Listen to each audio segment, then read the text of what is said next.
many ways that a villain can make a good impression on an audience. Some are charmingly evil and fun to watch, whereas others confront you with twisted but understandable motives that challenge your beliefs. Then, of course, there are villains who just make you need a new change of trousers, and this list is going to explore the latter. I'm Jess from WhatCulture, and here is the 10 scariest villains of the decade so far.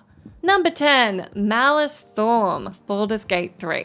Baldur's Gate 3 has no shortage of unsettling villains. If anything, it's bursting at the seams with enemies who could snatch a place on this list. Still, while the likes of Orin the Red and Balthazar will get your blood pumping, the dreaded Malus Thorm will freeze your veins straight up. Thorm is a twisted surgeon you can encounter within the Shadow-Cursed lands in the ironically named House of Healing. It's ironic because he's more in the business of hurting his patients than helping them, but if you played Outlast, you know how that goes.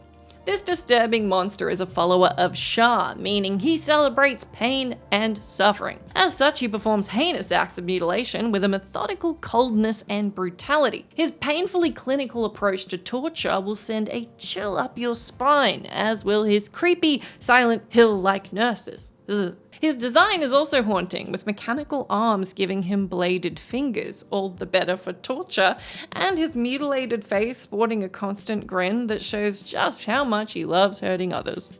Number 9, Metyr, Mother of Fingers, Elden Ring, Shadow of the Erdtree. Creepy finger monster. Do we need to say anything else? We could probably leave it there, but let's keep going. Yes, Metyr is a villain more than just a bunch of fingers. She's a terrifying creature who deserves her flowers for being arguably the creepiest Elden Ring boss the game has produced. That is a high bar, but if you're looking for cosmic body horror, it doesn't get much better than this. Metyr is an ancient being older than the Elden Beast itself. She's an amorphous assortment of fingers, with one small and large making up her body. The more you look at her, the creepier she becomes, with her thumbprint face and mini finger-filled chest being particularly disturbing. Many would agree that the finger creepers are the most unsettling enemies in the lands between. Those creepy critters are stomach-churning thanks to their insect-like qualities and grotesque body horror, but Metyr takes the creep factor and dials it up to 11, even more so. She even summons them to aid her in battle, the little guys, as if the fight couldn't get any freakier. She's a whole lot of fingers with precious few pies. Number 8, Adam Smasher, Cyberpunk 2077. Cyberpunk 2077 is a game that talks a lot about the challenges of becoming a legend in a capitalist dystopia. However, while regular people will struggle to become a Night City legend, it kinda comes with the territory when you're a hulking mass of metal who can crack a person's skull like a peanut. Enter Adam Smasher, the loathed person of anyone who put more than 100 hours into this game. Smasher is a cyborg mercenary working for Arasaka as head of security and the kind of NC legend you don't want to meet. He's an explosion of cybernetic terror with a massive robotic body, an arsenal of weaponry at his disposal, and a psychopathic adoration of violence. You first encounter Smasher in a BD given by Evelyn Parker, seeing through her eyes as she meets this intimidating behemoth. The first words he says to her are, "You look like a cut of effable meat." If you can listen to that without freaking out, then you are braver than most. Smasher is a terrifying example of what the fusion of man and metal can produce, and that old adage, just because they can, doesn't necessarily mean they should. Number 7, the Violet Spider, Black Myth Wukong. Arachnophobes beware! Black Myth Wukong is a bona fide thrill ride full of awesome bosses that'll make you scream hell yeah as you struggle against them. That said, one boss will have you yelling nope, no, and that is the Violet Spider. You encounter many creepy crawlies throughout the game, with this not even being the first spider that you'll battle against. A boss fight with the second sister will also pit you against one of these 8-legged freaks. But the Violet Spider, the matriarch of all the spiders, is easily the scariest. While her human form is nothing freaky, her spider form will knock your socks off. She pounces around with unreal speed on spindly legs that make you feel tingles across your body. Plus, she has a grotesquely hollow back full of holes and openings. The devs clearly decided a real arachnid wasn't scary enough, so they threw in some body horror as well. Maybe Astrobot took Game of the Year because the voters really hate spiders. Number 6, Näcken, Bramble the Mountain King. Picture the scene. You're a tiny kid following the sound of a distant violin in a picturesque Scandinavian forest. You eventually come across a pond and jump onto a lily pad, only for a creepy silhouette in your peripheral vision to stop dead in their tracks, turn their head towards you, and slink into the water. Sounds like a nightmare, right? Well, that's exactly how Bramble the Mountain King introduces the game's scariest villain, Näcken. You only have to deal with this monster for one level, but it feels like an eternity as his relentless hunt after you is as high octane as they come. Adding to the terror is that you're so tiny compared to him. He could pick you up in just one hand and still have space to hold his violin. It's also safe to say at best that Näcken isn't much of a looker. At worst, the word terrifying isn't even enough to cover it. His gangly body, intense eyes, and creepy smile will make you want to avoid every pond you see, and if you're as much of a coward as me, maybe not play the game. Number 5, Mother Gooseberry, The Outlast Trials.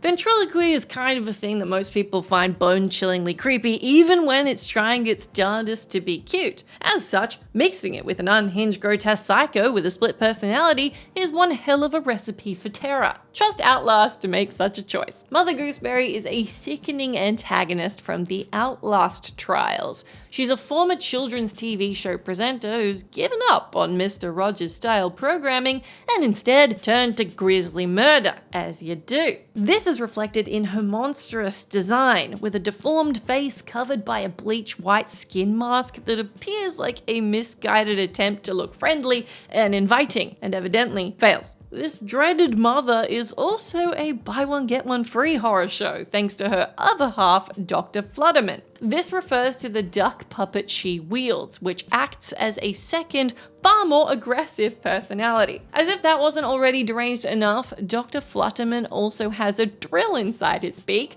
that Gooseberry uses to mutilate people. Lovely. Let's all agree never to invite this lady to try out for the Muppets, also because I'm already scared of Muppets, but we don't need to get into that right now. Number 4, Cynthia Weaver, Alan Wake 2. This list has seen some exceptionally twisted monster designs, but sometimes a simple villain can strike just as hard. A perfect example of this is Cynthia Weaver, a tragic character found in Alan Wake 2. Or, if you've had the displeasure of these jump scares, Cynthia frickin' Weaver, to put it politely. Cynthia is the main antagonist of the Old Gods chapter in the Valhalla nursing home. She's an older woman who has become a taken, which has essentially turned her into a dangerous force to be reckoned with. Her physical design is creepy thanks to her dead eyes, but outside of that, she's just an older lady possessed by an evil entity. The just, in that sense, that I added may have been out of place. However, the thing that makes her a nightmare is her jump scares. She often bursts onto the screen screaming at you. This makes Cynthia feel like an inescapable presence who could appear at any time, leaving the atmosphere soaking with dread, and this is already a creepy chapter of the game. There's also a horrifying layer of heartbreak to this villain, thanks to the role Cynthia played in the original Alan Wake. She acted as a supporting character there, helping the player significantly. As such, seeing her like this is a healthy mix of scary and saddening if you're up to date with her character lore. Number 3, The Teacher, Little Nightmares 2.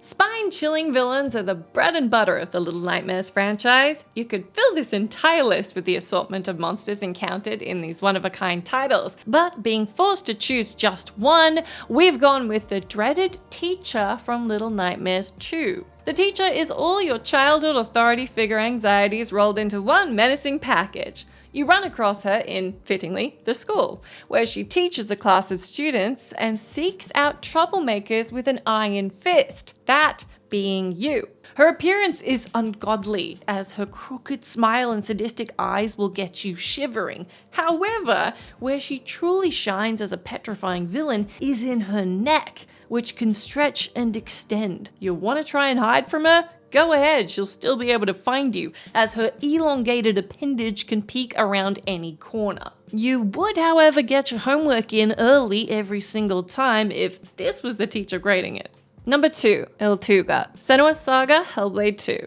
Many consider Hellblade 2 Senua's Saga to be a letdown, or mixed if we're being generous. However, despite the disappointment, the game still has a metric ton of praiseworthy elements, honestly enough that I would say you should go check it out. but the ghastly Illtauga is absolutely one of the best bits. Overcoming your demons can often feel like battling a giant, something this sequel takes to heart. Throughout Senua's very brief journey, you fight against colossal creatures that represent facets of trauma and grief. Illtauga is the first of these giants, and she makes one hell of an impression. Her appearance is downright haunting, as her towering frame makes you feel tiny and powerless. Additionally, her human face is eerily uncanny, especially in her glaring eyes that appear to hold decades worth of pain. This aesthetic, combined with her unnatural movements that twist and contort her body in ways no humanoid should move, make you feel like you're dealing with something that might slip into your nightmares. Her story eventually becomes an intense tragedy, a heart-wrenching, tear-jerking tragedy at that, as you'll learn about her human life under the name Ingen. But no matter how tragic her backstory, it still doesn't change how frightening she is. Number 1. The Baby, Resident Evil Village. A picture says 1,000 words, but you only need a few to describe the message conveyed in the image we'll be showing you for this one. Pants-wetting terror. The Resident Evil franchise has thrown players into a world of horror, action, and unsettling villains for decades. Its roster is jam-packed with terrifying antagonists, with the likes of Lady Dimitrescu, Mr. X, and Nemesis haunting consoles across the globe. Yet this nameless beast from Resident Evil Village is so damn scary, it shoots right to the top of our list. You encounter this monster in House Beneviento after having all of your weapons stripped away. As you explore this desolate area, you'll find yourself wandering down a hallway when suddenly you hear the bizarre babbling of a baby. Then you see it, a malformed giant fetus that comes after you. While the visual design of the monster is striking, the sound design also plays a major role in its fear factor. It whines, cries, and even laughs like a real baby. Sometimes sad and other times gleeful, but all of the times deeply disturbing. The implications of this make the creature all the more horrifying.